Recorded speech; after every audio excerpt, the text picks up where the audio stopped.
Welcome to The Friday Habit with Mark Labriola and Benjamin Manley. The Friday Habit is for small business owners, freelancers, and creatives who are ready to take their business to the next level. Join us as we discover how to apply the strategies we learned to grow our businesses, make more money, and live every day like it's Friday.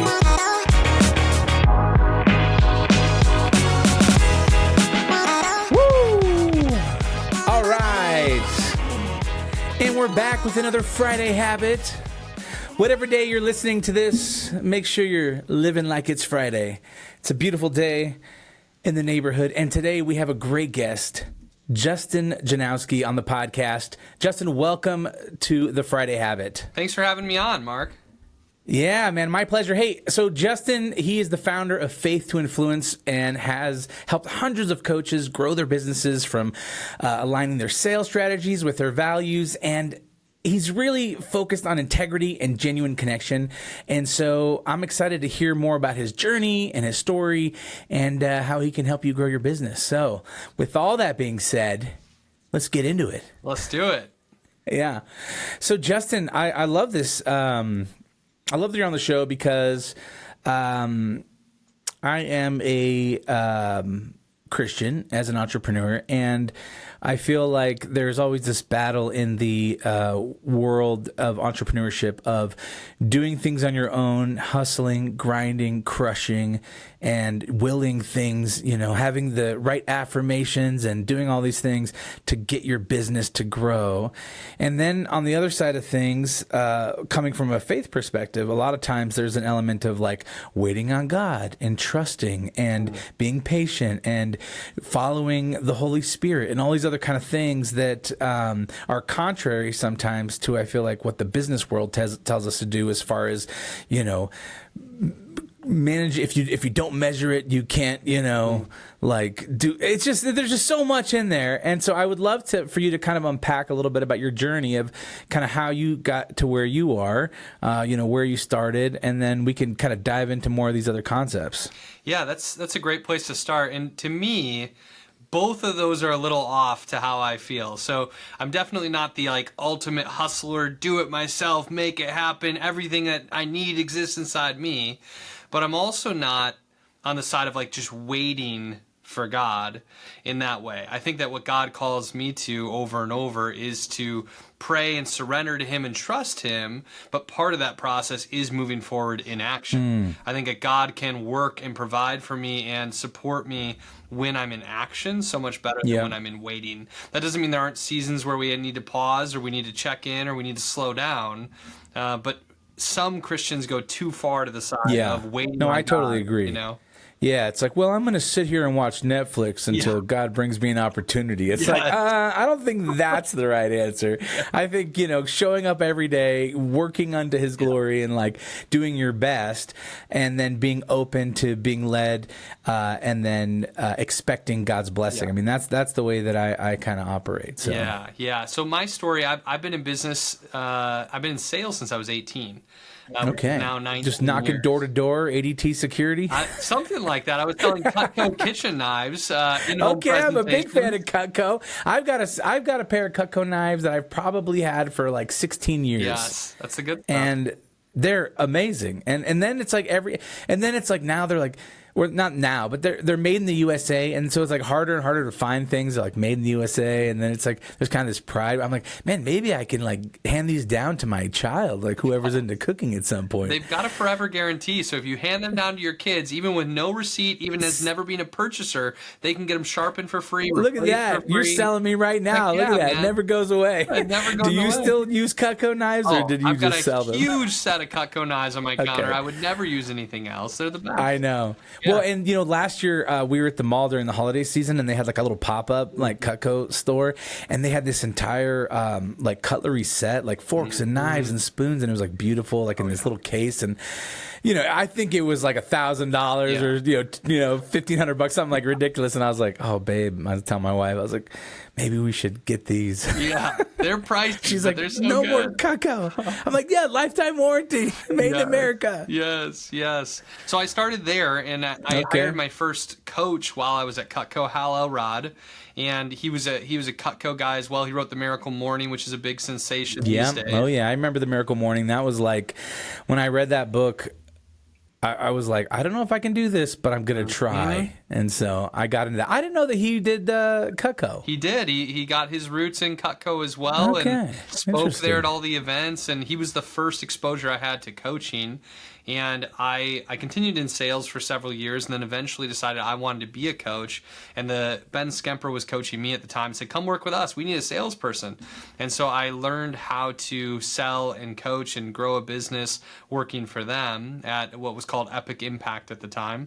And eventually, while the work was really good, there was a divide between the work that we were doing and my faith. And so it was kind of the challenge you were talking about before, like, I've got it all inside of me, and like I'm doing it. And they would refer to God occasionally, but they'd call it him source, the universe. Or the universe. Exactly. Yeah. And I can contextualize that. That's okay. I can be a light there for what I know is Jesus. And I felt like God was calling me to start my own business. And so I started Faith to Influence in 2019, and I wasn't sure if I could do it. Actually, when I was at my former company, I took a personality test that said I'm supposed to be the supporter, the guy who supports the star, not you the are guy most likely not to do your own thing. Exactly. That's what I was told by that test, and I felt like God was calling me to it anyway, so I took a shot, and God provided beyond what I imagined. I'd collected over $250,000 in revenue my first year, and I was working with entrepreneurial men doing a number of things, but I decided to zero in on working with coaches and helping them with high integrity sales strategies that converted, and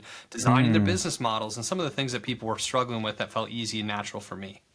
Yeah, that's really cool. So did you find when you first went out there, like, okay, I'm going to work with, all coaches, and then when you started to kind of narrow down, was that a little bit scary? Because I feel like that's a thing that a lot of people, they say, right, there's riches in the niches, but what happens is, and I even feel this with my own business, right, there's an element of like, yeah, but if somebody comes to me and they want to work with me, like, I do it. It's like the jack of all trades, like, I do this, I do that. But so many times, it's like, we're afraid to niche down. Was there any of that with you as far as, like, okay, you're like really niching down as far as like the type of person, the type of faith that they have, like, there's an element of that. Like, were you afraid to jump in all in, or did you just be like, yeah, this is what I need to do, and you kind of cut bait and then you focused in wholly on that? And is that where you saw like the massive growth? Yeah, somehow I had a knowingness that like it was right for me to focus on that audience, and a recognition that there were so many people in that audience. And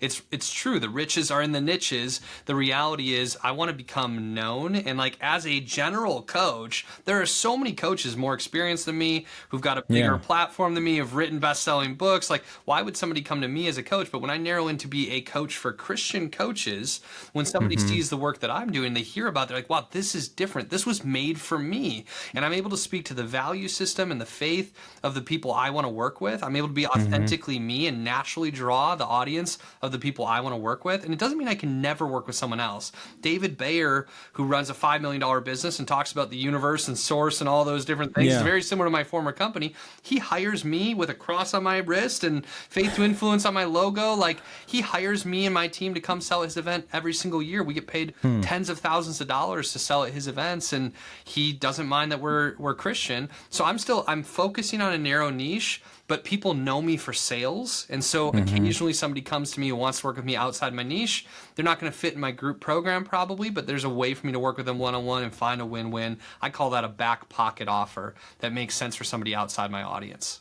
Yeah, that makes sense. What you said 18, so did you skip college and forego all the debt that you could have surmounted? I started college. I did go to a freshman year. You could call it half a freshman year. I paid for both semesters, but I was selling, and I got that sales job the summer before college, and I kept selling and working while I was going to school, and I realized I want to be an entrepreneur. I want to be a salesperson. I don't need this degree to do that.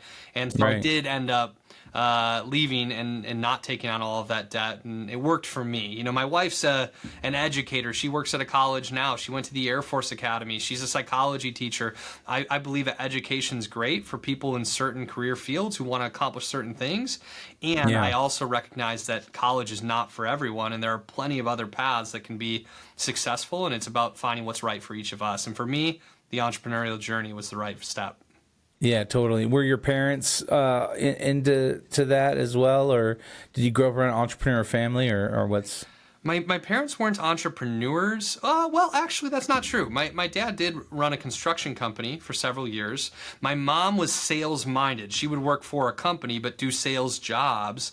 They were really easy to please. I feel like my parents just like trusted us, and they empowered us, and they always just thought we were going to do okay, whether they were right or not. They had this like unbridled belief in us, and so they always encouraged me. I had some people who loved me and cared about me, some adults, friends, parents, a grandpa, people here and there who really questioned that decision until they saw that it was right.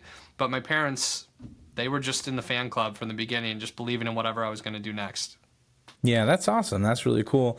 So then how was that journey of starting your own business? You know, was your wife working, and did you have a lot of savings to kind of jump off and do your own thing, or what was your journey as far as that goes? This is an interesting question because my daughter had been born just before I started Faith to Influence. And my wife, who had been very successful and owned her own house before we met, she quit her job to be a stay-at-home mom that first year. And I took 3 weeks off when Grace was born. And on my second day back to work, now I'm providing for the family. I felt that was the day I felt like God called me to quit and start Faith to Influence. And I remember calling my wife, and she's got a lot of hormones. She just had a baby. Like, she's trusting me and like putting our future in my hands to a certain degree. She just bawled. I'm like, I think I have to quit my job. I had no tact in how I communicated this. I think I'm going to quit my job. And she just started crying, and it was scary. But we took a month. We prayed about it. We talked about it. Ultimately, she came to the same decision as me. It felt like God was calling us to this.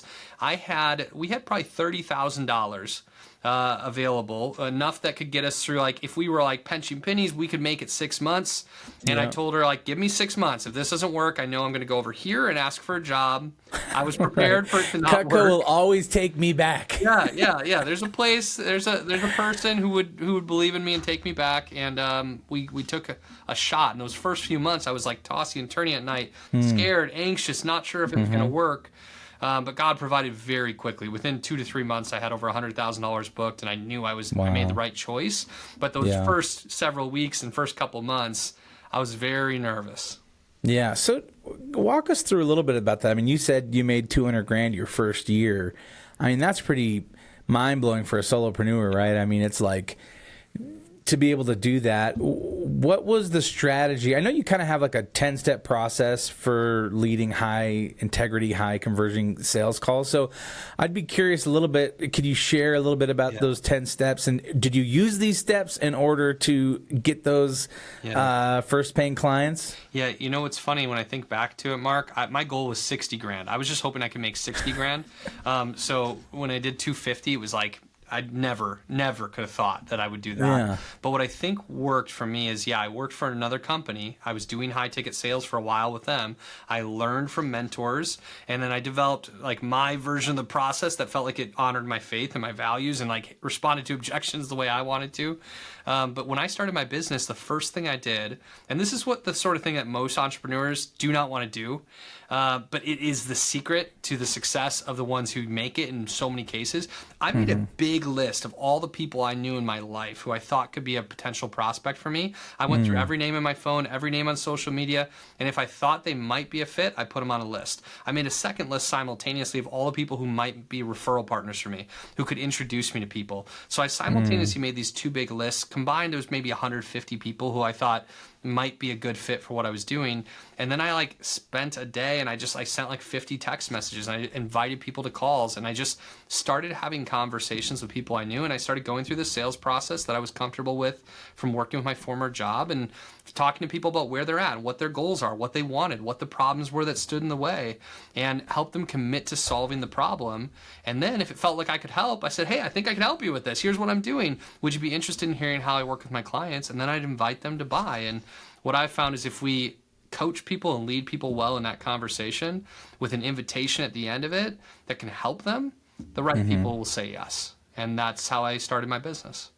Yeah. I mean, that is that. The one is the scary thing of, reaching out to people to say, hey, do you want to have a conversation? Because none of us want to feel like that MLM trying to sell some soap or a necklace or some essential oil or whatever it is. And so you want to try to preserve that friendship or that relationship, but then you also want to see like, okay, maybe there's a way that we can mutually benefit each other. Like I could provide you with the service or some, skills, and you can provide me with, financial security. So, and then I think, so it's kind of pushing yourself out of your comfort zone to reach out to the people who are in your immediate sphere. Yeah. And then from there, it kind of snowballs and grows and does that. So what is that process? I mean, what is that, a little bit of that, system that you do? Yeah. So you got writing people down, connecting with them. Yeah, and my initial messages I were sending were something like, hey, John, like, I don't know if you know this or not, but I just started my own business. It's called Faith to Influence. I'm working with, and I inserted kind of my mission statement. I'm helping Christian entrepreneurs win more at work, at home, and in their faith. I thought of you. I wanted to see if you'd be open to having a call to learn more and see if this might be a fit for you or someone you know. And here's I think part of the key is I have shown up generously for my network for years. Like I've honored like other people's asks and needs, and like I've tried to be generous and high integrity in how I've shown up. And I think that has built trusting relationships where people, if I ask for something, are willing to say yes. And so like getting on the call was easy. Now, if we need to build some trust and network equity, we need to be focused on, while we're trying to do sales, also just showing up generously for people and honoring people, and that's going to make all of this easier. But then when I get on the sales call, for me, the 10-step process, it in very short form, like I'm getting on the call. I actually do a pre-call ritual. I did it before this podcast episode where I do what I need to do to feel good first. And I know when I feel good, I'm going to do well. So a lot of people walk into a sales call and they're nervous or they're scared or they're not sure if it's going to work, or they've got some self-doubt or sleaziness, like I don't want to be that, or their fear of judgment. Whatever we're feeling, emotions are contagious. That's why when somebody laughs, we laugh. When somebody cries, we feel sad. When somebody yawns, we yawn. Okay, yawns aren't emotions, but it's in the ballpark, right? Yeah. We're very connected to each other. So if we show up scared, nervous, uncertain, that's not going to create a good buying environment. So I make sure I feel really good. I'm confident, I'm peaceful, I'm loving, I'm playful, I'm myself before I get on the sales call or in front of the speaking opportunity, so I can be at my best. And then I'm going to get on the call. I'm going to get into rapport pretty quickly. And then we're going to have our pre-frame where we lay out the structure of the call. We ask for consent to sell. So it's really transparent. The other person knows this is a sales call. They know the structure we're going to go through. They know that we're going to invite them to buy, but that they don't have to buy, and that we're going to love them either way. And we ask if they're okay with the process, and we get consent to sell. And when they say yes, then we just do what we laid out in the pre-frame, which is we ask discovery questions about the present and past. We ask questions about their vision for the future and what they really want. We help them identify the biggest challenge or gap that's preventing them from getting from where they're at to where they want to go. We talk about and ask questions about what's going to happen if they don't solve the problem. We help them consider what could happen if they did solve the problem. Ask those questions and really like create leverage to solve the problem. And then we ask if they're committed to solving it. And if they never work with us again, but we help them identify what they want, the problem that stands in the way, and commit to solving it, we've provided a great value. But if they are committed to solving the problem, I want to say, hey, if you're committed, I'm confident I can help. Are you ready to hear how I work with my clients? And with consent and yes again, I'm going to make my offer and respond to objections and questions. That seems so awkward. Like hearing this, I'm like asking the consent to sell, or like if you're talking with somebody you've never had a conversation with before, right? Like say you get some random lead. It's like, how do you even I mean, to me, that almost doesn't feel natural to be like, hello, like, how are you doing? Good. Well, I just want to let you know that this is like, what is like the consent to sell? I'm assuming that it's a little bit more of a natural flow than it is to being like, Yeah. you know, when you get on a phone call, it's like, this call may be monitored for quality assurance. You know, it's like, I'm about to sell you, so hold on to your seat because, you know, at the end of this, I'm going to ask for a decision. Yeah, that's funny. Okay, so there's kind of two different ways I get on a call. One is the one in which it's clear it's a sales call. So maybe somebody responded to my ad. Maybe they were referred by one of my clients who said, you got to work with Justin. He can help you with your coaching business. So this person's gotten on, they know that they're coming to a sales call. So my pre-frame and the way I'm going to get consent there is probably a little bit more formal. It's like, hey, John, thanks so much for taking the time to connect with me today. I want to make the best use of your time and mine. Would it be okay if I laid out a simple structure for this call? Yes? Cool. The reason we're talking... Yeah, so you're almost creating some kind of like... What I'm can't think of the word right now, but you go to agenda. Like you go to a meeting and there's like an agenda to a meeting. So it's like, you know, before I go to this meeting, there's these outlines that we're going to talk about this, and this, so we don't get derailed. Exactly. This is the agenda. Exactly. So the reason we're talking is Mark tells me you're a great guy and a Christian coach, and I help Christian coaches optimize their business models, pricing, and sales strategies so they can scale their income and their impact. My outcome on this call is to get to know you and your business and discover whether or not it's a fit for us to work together. I'd like to get to that outcome by asking you some questions about where you're at in your business right now, what your goals are for the future, and what some of the challenges are that you're facing. From there, I'll give you some perspective and coaching based on what I hear. And if it seems like a good fit, I'll explain really specifically how I work with my clients, and then you and I can decide either to work together or not work together. And either way, it's fine. Does that sound good? Sounds good. It's not too bad, right? Not too bad. Yeah. The person knows they're referred or they responded to our ad. So if you and I were introduced, though, by a friend, or I met you at some event, and I'm like, hey, we should talk. Like, and it's more of what I would call a coffee chat. It's not like you're coming to a sales call because you're interested in working with me. And then I'm going to open up with like more of a general and kind of open pre-frame. It's also going to be a lot less formal. So it might be like, Mark, thanks so much for taking the time to connect. I'd love to learn more about you and your business, share about what I do, and just see how we can support each other.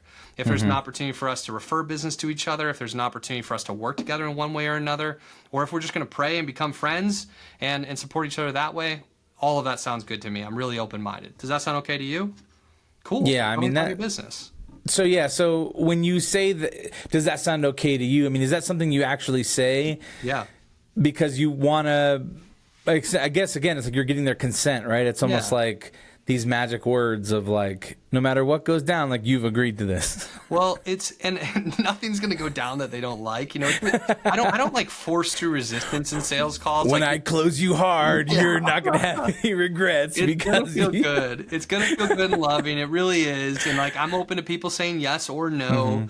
My job and my goal is simply to make it easy for the right people to say yes. But I want to provide leadership and structure to the conversation.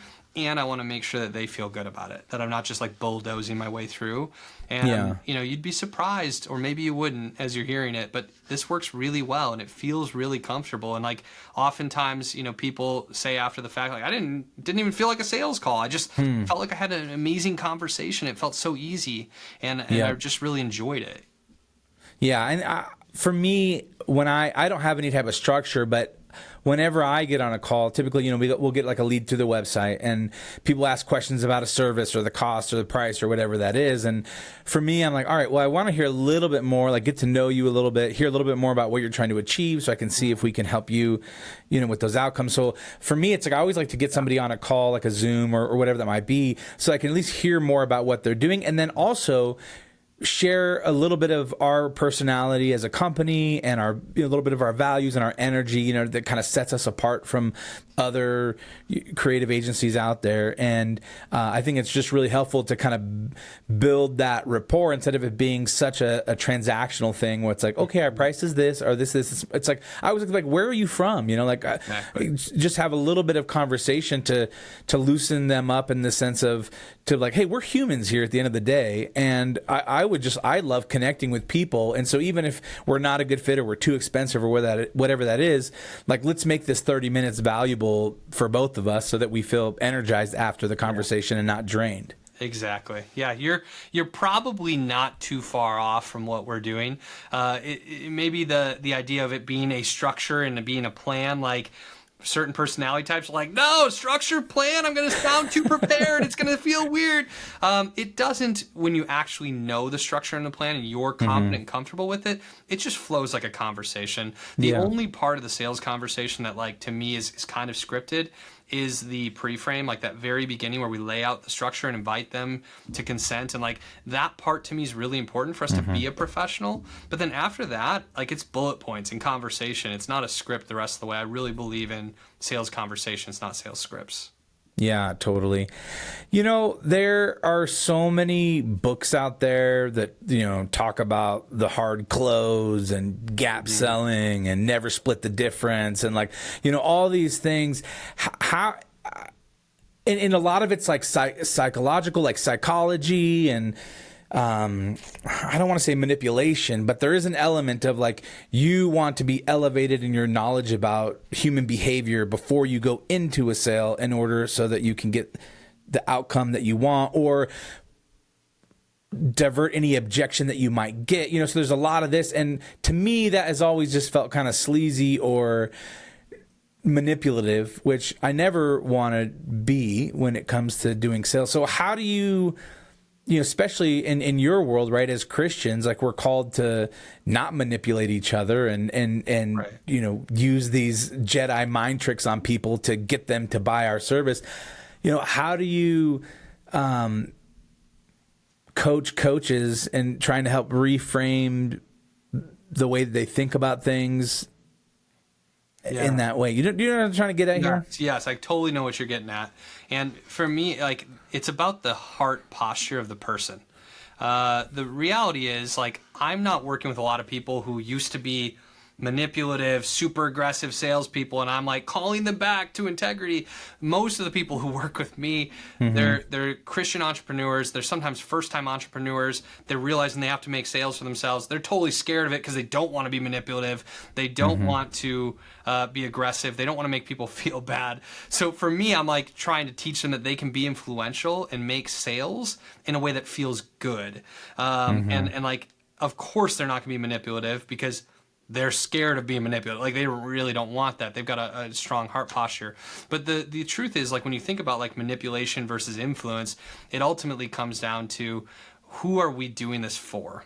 And so if our posture is like, I need to make a sale. We've got commission breath, as one of my mentors used to call it. And, like, we're just doing whatever we can. Commission breath, I like that. Get them to say yes to us no matter what and make a sale. We're going to be doing things that are manipulative, that are self-serving, and it's going to be felt by the other person. And that's what makes uncomfortable sales situations.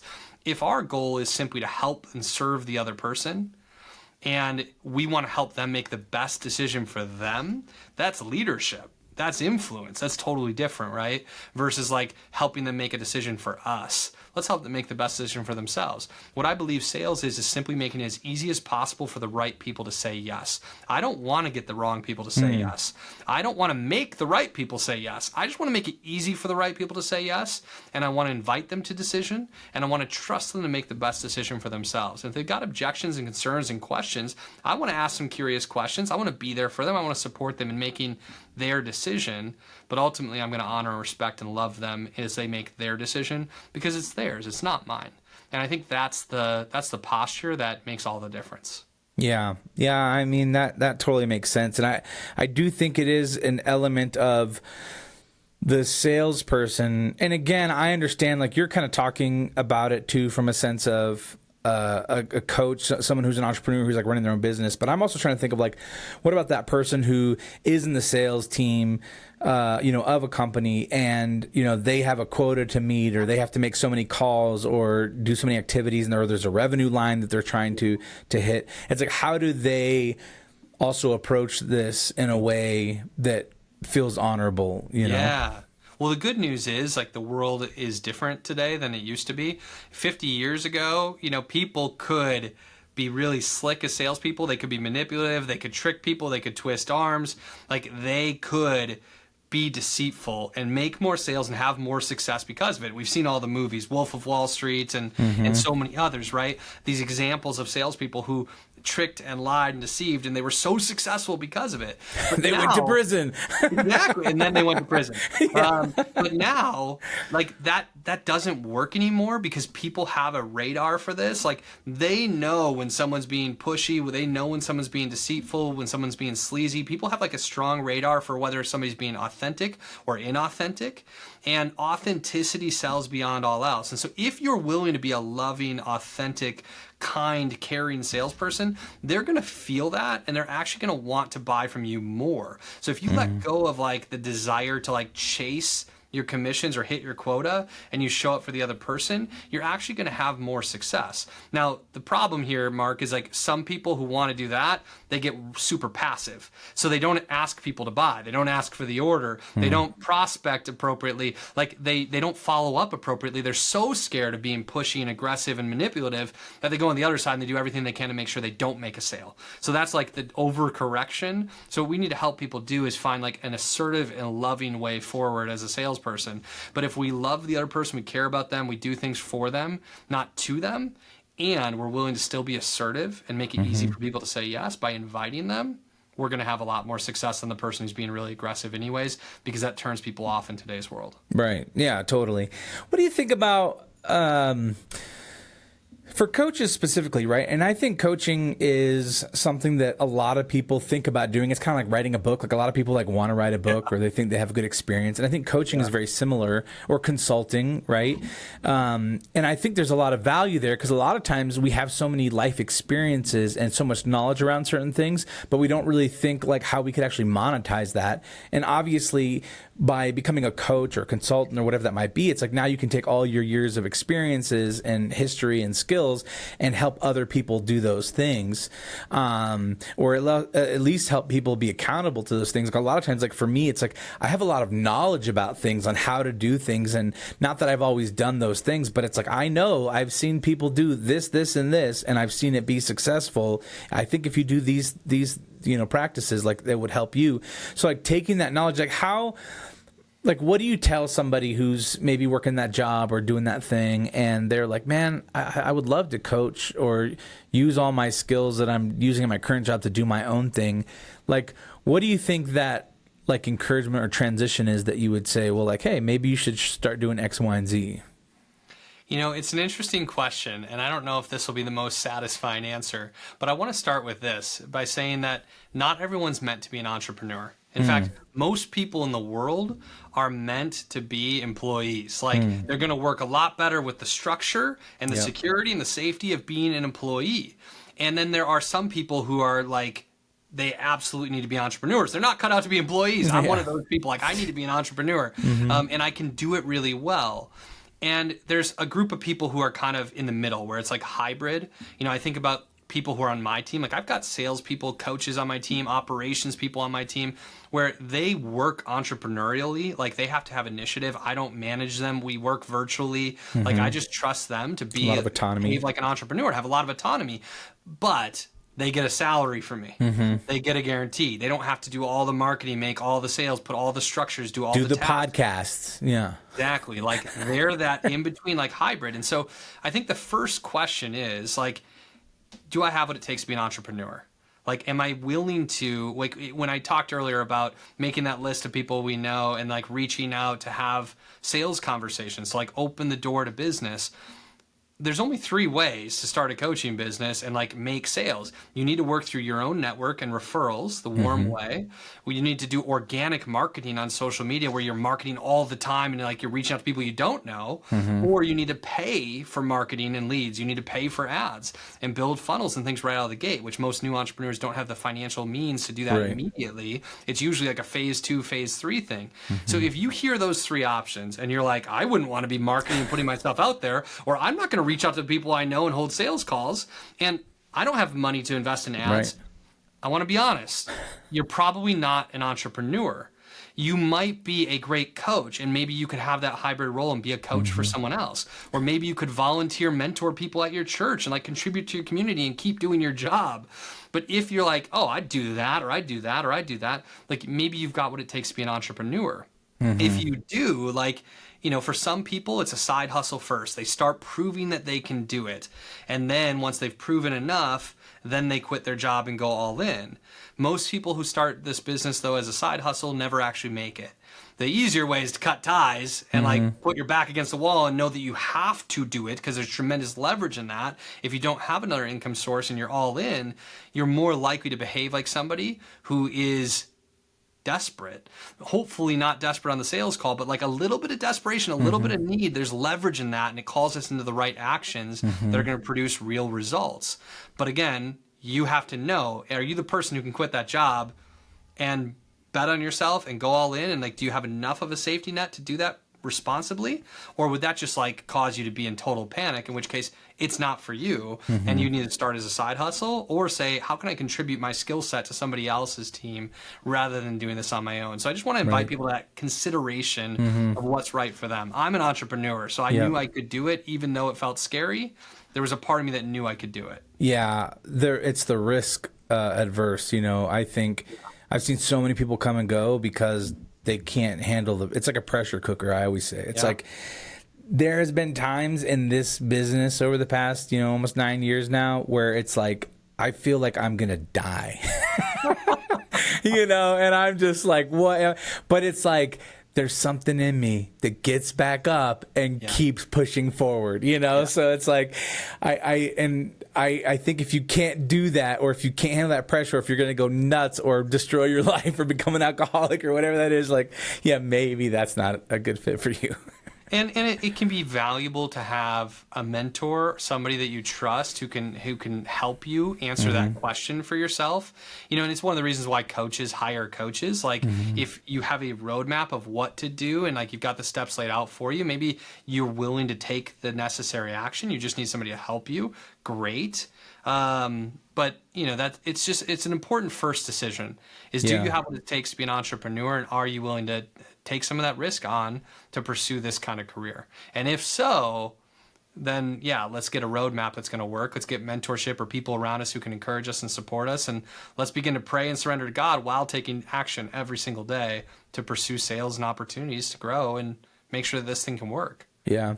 What are some of the marketing things that you tell people to start doing right away? Obviously, reaching out to your network, right? And then you kind of have these two other things. Obviously, there's creating content, being present online. And then the third thing is like paying for or developing some sort of marketing funnel, email marketing, lead generating, lead offer, or some sort of value prop or whatever that is. But what are some things that you see that are kind of maybe like the low-hanging fruit, or things that you can say are like, what, you should at least start doing X, Y, and Z. You're doing your organic thing, you're reaching out to your network, you're doing this, and now you should maybe try doing X, Y, and Z. Yeah, I break marketing, Mark, down into two pieces. One is what I call the short game. The other is the long game. The short game is, what can I do today that's going to produce a sale this month or this quarter, or at least this year, predictably. The long game is like, what can I do every single week or month for the next 10 years that's going to produce tremendous results 5 years from now. And so many new coaches make the mistake of like doing all long game marketing efforts because there's sales avoidance. They're trying to avoid, they don't want to get on a sales call. It's scary. They don't want to sell. So like, I'm going to do this thing that feels really safe that might make me sales a few years from now, but they probably don't make it there in business. And so what I want to encourage people to do is focus on the short game as a new entrepreneur, new coach, which is to say, sending those messages to people is a short game activity. Meeting people, asking for referrals, short game activities. Those things are the highest priority. And networking groups? Are you a fan of networking groups? Some of them, yeah. Chambers? I was part of an entrepreneurial prayer group online that was free that has produced hundreds of thousands of dollars to me. Some you can find out pretty quickly if something's a good use of your time or not. If it's not, let it go. But like getting who you know and getting involved in the right networks can really mean a lot. Yeah. Speaking is a great short game strategy. So like getting on a podcast and being a guest speaker can bring your message to other people. When I think about that is the question is, can this produce a sale this month? And if not, let's make sure we're spending enough time on activities that can produce a sale this month. But then beyond that, it is valuable for everybody to have 1 or 2 or 3 long game marketing strategies, as long as it's not taking up all of their time. For me, and the advice I would give people on long game marketing strategies like a podcast or social media posting or things like that is to value consistency above everything else. And so it doesn't matter necessarily how frequent you are, as long as you're consistent, your audience gets to expect something from you. Dan Miller, one of my mentors and friends who passed away in January, sadly, he built a multi-million-dollar business over a 20-year period by releasing a podcast episode every week and a newsletter on email every week for 20 years and never missing. Wow. Like, he just was so consistent for so long, and by the end that was producing so much sales. But it doesn't at the beginning necessarily. So for me, I love podcasting. I do like speaking. So I do a podcast episode every single week. And then I do a daily reel, a 1-minute video. That's a YouTube short, an Instagram and Facebook reel. But I don't record one a day. That feels exhausting to me. I batch record. So once a quarter, I spend like 3 or 4 hours. I know it seems like a short amount of time, but I can record 100 of those videos in 4 hours. Right. And then we release one a day.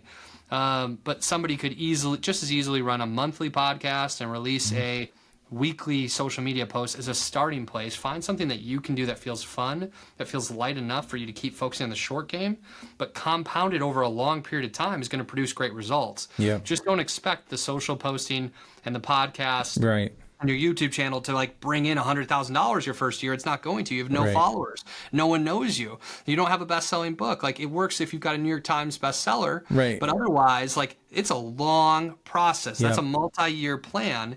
And in the meantime, we need to do what we can to get on real calls with real people and invite them to buy. Yeah. You mentioned earlier sales at live and virtual events. When you got invited, like, is it like a closing situation or something like that, where it's like, because I've been to events, right, where they have a speaker or whatever, and then there's a guy that comes up and he's like the hype man, right, the closer, like, he's like, listen, if you've been impacted by this, like, it's time to open up your pocketbook and make a thing. How do you how do you approach that, or how do you kind of make sure that can translate into actual sales? So that's a great question. I'm not the hype guy on the stage who's like, that's like the MC who's trying to get everybody's energy high. That's not exactly what I'm doing, but we do get hired by 7- and 8-figure businesses to do sales directly for them at their conferences. We sold at Nick and Megan Unsworth conference in the spring over $1 million. They had a $30,000 offer. We sold 40 of them. Like, it was an amazing opportunity for us. Like, they had a great offer. They ran an exceptional event. But what they're doing is they're running the event. And they had 200 people there. And what we're doing as a team of 9 that we brought to that event is we're holding conversations and coaching people throughout the course of the weekend.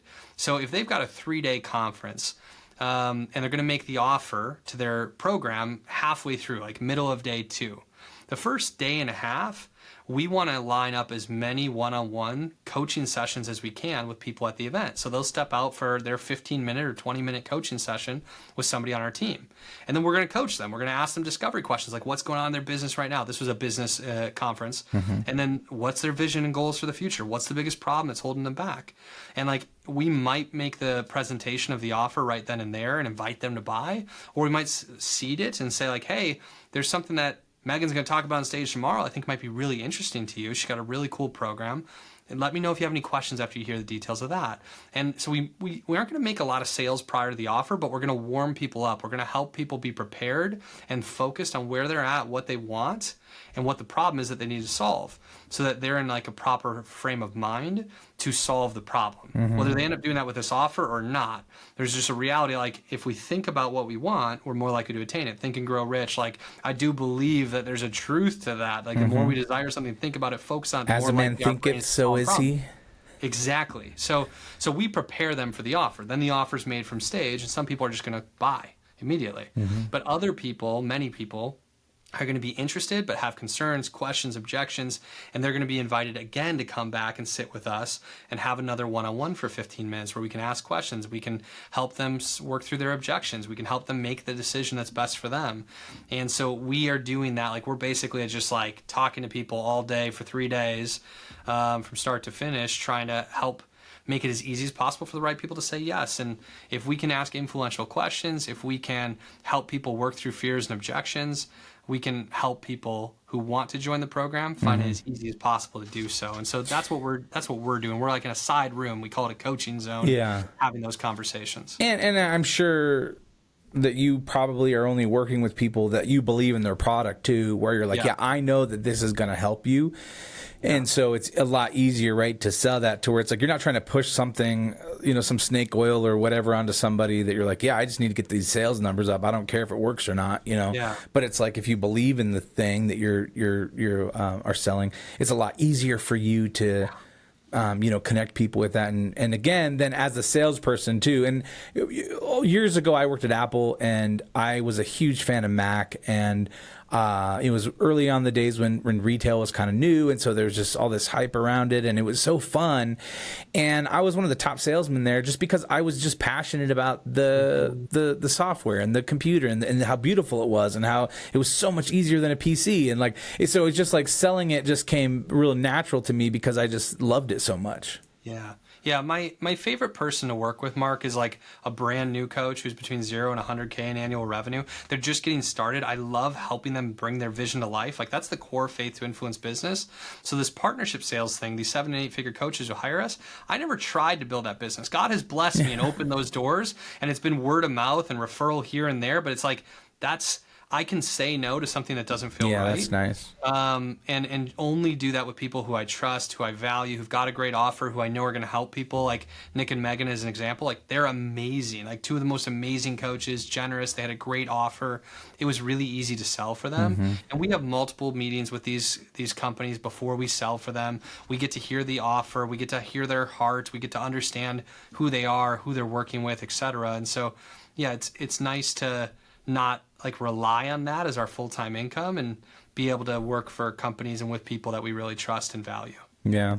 What about scaling? So a lot of times those of us who start the business, we're ahead the face of the company, right? And we're doing all the things, we're spinning all the plates, and then for me, my transition has been all the doing, working myself out of all the doing, and then working on business development and sales. But then I feel like I'm slowly coming into a new season where I'm like, man, I might need to pass this sales part, proposal building, like all this stuff off so that I can continue to build relationships and, do that. So, and I think one of the hard things, though, right, is outsourcing that sales process is really difficult, right? Because we want to have so much control over it, or we know exactly what to say, or we have all the experience. And so it's like, how do you make that transition? Or at what point do you think you consider outsourcing your sales? That's a really good question. When I think about scale, I think that there's really 2 ways to scale, and one is through like automation. You get to the point that people are clicking and buying, right? Which means maybe that you've got a membership offer that's a lower ticket price that can be sold through funnels and ads and things like that. After you've reached financial viability in your business, like you're earning more than you need, then you can consider like investing in ads and funnels and all those things if you want to. Some people might just choose to have a lifestyle business and not scale. That's fine too. But if you want to scale, automation is one of the ways. And the second way is through team. It's through having other people who are making sales for you, other people who are potentially coaching or training or providing value to your client base. That's not just you. Building out team can probably be done more easily and more quickly than most entrepreneurs realize. There are plenty of people in the world who are transitioning from being a stay-at-home mom back into the workplace, or whose spouse earns the primary income for the family, or who just want to do meaningful work part-time around their other work that they're already doing part-time. There are a lot of people who are willing to work, especially if you're doing really good work, people who might want to exchange like being in your program for free, receiving your mentorship, learning about business for an internship or a low monthly salary. And so you can get an executive assistant or somebody to play a role on your team tackling tasks probably easier than you'd imagine. You can certainly hire somebody to do coaching and training on your team easier than you might imagine, because so many people do struggle with sales and marketing. There's a lot of great coaches out there with 0 clients and 0 revenue who are still trying to be a coach who would love to come work for your business. The hardest position to fill well probably is the sales position, because if somebody's really good at sales, They want an established opportunity with a consistent amount of lead flow that's going to pay a lot. Right. And if you're just bringing on your first salesperson, you're probably not that company yet. So you're going to have to take a chance on somebody who's maybe underdeveloped, new, a little bit green, and you're going to have to work with them and develop them. In that case, you want to find a person who has the right heart and like really cares about it and has initiative and like is willing to learn. And either you need to train them or you need to get someone to train them. The alternative to like bringing on your own person, training them up and getting them to the point that they're making consistent sales, which is hard, is that you could hire an outside company. That oftentimes is tricky, and I think you were kind of alluding to that as well, because they're not going to necessarily speak in your voice, and maybe they're more aggressive than you'd like to be. It's not easy. It's not easy. We do sales for some companies on an ongoing retainer basis, but it's usually a company that has consistent lead flow already, and they've got people booking high-ticket sales calls. They just need somebody to come in and close the deal. For us, we're going to really get to know the clients that we're working with. We're going to get to understand their business, understand their personality type, so that we can feel like an extension of them and their team. And we can do that well without having to be full-time. You know, we can handle 10 sales calls a month or 50 sales calls a month without them needing to hire a full-time salesperson. But in the early stages, if you don't have a working funnel that's producing leads and sales calls on a regular basis, it's easiest for you to do it. And then after that, it's probably easiest to find your great salesperson from your client base.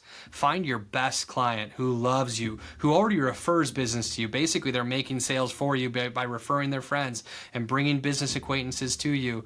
And like they know the heart of the company because they've been through it on the client base. They also believe in what it costs because they were willing to pay it themselves. That's probably your best salesperson. Yeah, that's great. Thank you so much, man. This has been a great conversation. Justin, I appreciate your time, and I know that everyone who's listening to this is going to rewind and want to listen to a few parts of these sections over and over again. So thank you for being on the show. It's my pleasure. Thanks for having me, Mark. Yeah. Where is the best place for people to connect with you if they want to find out more about your company and get involved? Go to goodsalespdf.com, goodsalespdf.com. We'll give you a free copy of our 10-step sales process, and then you'll be on our email list for our weekly sales newsletter, our weekly sales podcast, etc. Some free resources to start, and we can grow from there. goodsalespdf.com. Fantastic. And, you know, we always like to leave people with one word of advice. You know, Monday morning when they get to their desk or when they, you know, wake up, what is the one action item that you would give them in order to start the path on growing their sales skills? Repetition is the key to mastery, and prospecting or lining up sales calls is the only part of your job that helps you get paid as a new coach. It must be done. Everything else is going to fall into place. You'll hold the sales calls, you'll make the sales, you'll do the coaching, you'll provide the value, but you have to line up sales calls. So that's number one. We got to focus on that. And repetition is the key to mastery. You'll get better by doing, not just by learning. Awesome. All right. Well, hey, thank you guys so much for listening to the Friday Habit. If you go to thefridayhabit.com, there you can find show notes for this episode. And you can also find links to our websites and ways to get in touch. And at the bottom of the page, you can download our guide to the Friday Habit system that's going to show you how to set aside one full day each week dedicated to working on your business instead of always in your business. If you hit us up at hello@thefridayhabit, you can send us a message. Let us know if you have a particular person you want us to interview or an idea we should talk about. We'd love to hear from you guys. And also, remember, live every day like it's Friday.